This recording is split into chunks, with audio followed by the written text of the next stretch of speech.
What's up, Met fans? Welcome back to Talking Mets and Rob. How is everybody doing? Before I get started talking about Kodai Senga to the Mets, don't forget, guys, if you enjoyed this video, hit on that like button. If you enjoy my content, want to see more, want to get notified when I post my videos and when I go live, you guys know what to do.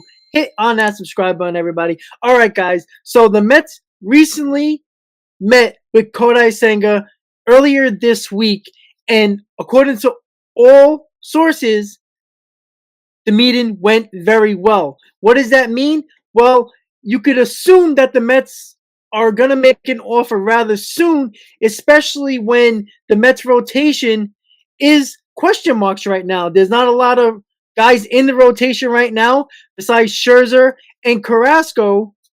There's a lot of room to add starting pitching. And we all know about Jacob deGrom, and the mystery of Jacob deGrom is does he want to be with the Mets or not? So Senga is a perfect option for the Mets, especially a guy who's 30 years old. We'll get into his stats and what he throws and his career stats a little later in the video.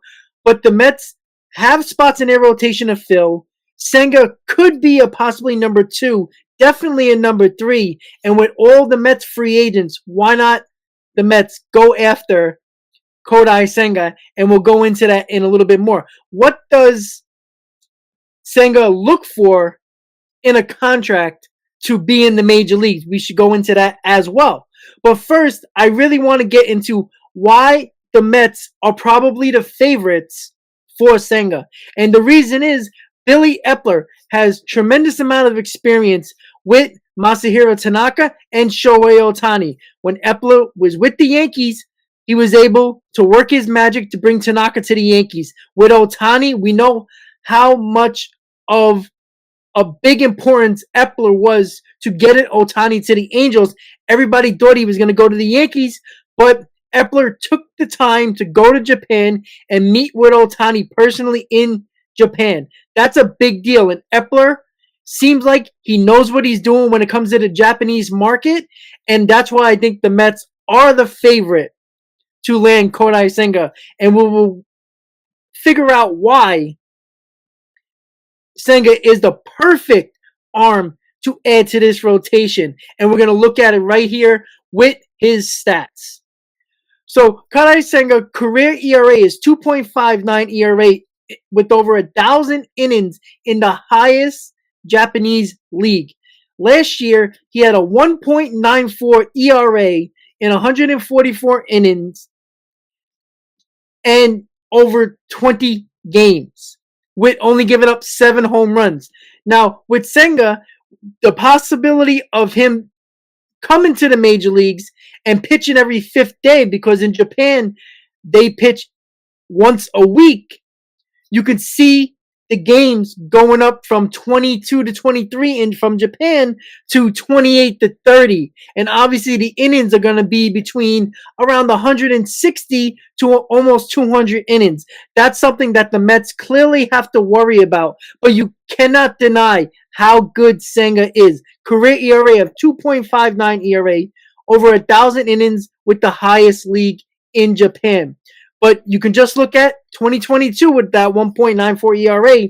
But the thing you worry about when you're the Mets or any Major League Baseball team is the fact, can he pitch every 5th day? He is 30 years old, so he is in the prime of his career. But again, he pitched little over 20 games this past season and never pitched more than 25 games. So that's the issue that you have to worry about if you're a Major League team. So can he pitch 28 to 30 starts in a season? Can he do it pitching every 5th day? Well, I think he can, and a lot of MLB executives believe he can as well. That is, all his stuff, all his mechanics, everything that comes to this guy's pitching status, believe that he can translate it to the Major League Baseball, and that's important to look at as well. So what type of pitches does Senga throw with an arsenal? He throws a mid-90s fastball, he throws a splitter, curveball, and a hard slider that looks like more like a cutter. So he got a high fastball that that rises in the zone. He has a splitter, curveball, and a hard slider, once again, that looks like a cutter.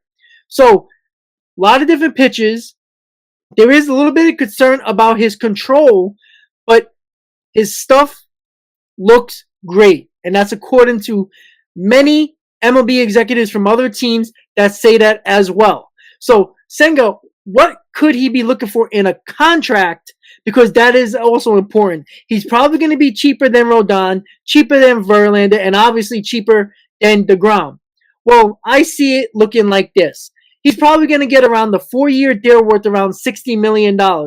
I believe that's fair, and that's around $15 million a year.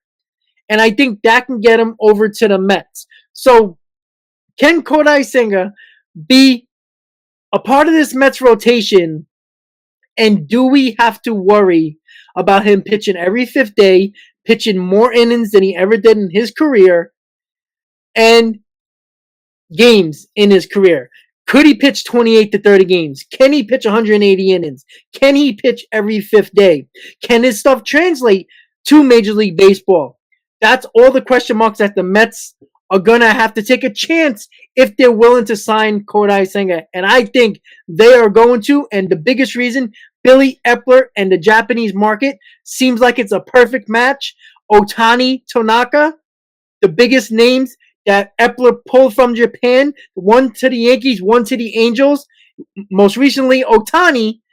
There is a huge possibility that the Mets are the favorite. And I would not be surprised getting closer to Thanksgiving that the Mets are going to make a competitive offer to Senga, and I do believe he will be in this Mets rotation in 2023. Once again, guys, if you enjoyed this video, hit on that like button. If you enjoy my content, want to see more, want to get notified when I post my videos and when I go live, you guys know what to do. Smash on that subscribe button, everybody. Let me know in the comments, what do you think? 4 years, $60 million? Do you think that's a fair offer? Do you think the Mets should just go with known commodities like Verlander, Rodon, DeGrom? Or should they go a completely different route in trades? Let me know in the comments, guys, what you think. I want to thank you guys for watching. And as always, Met fans, let's go Mets.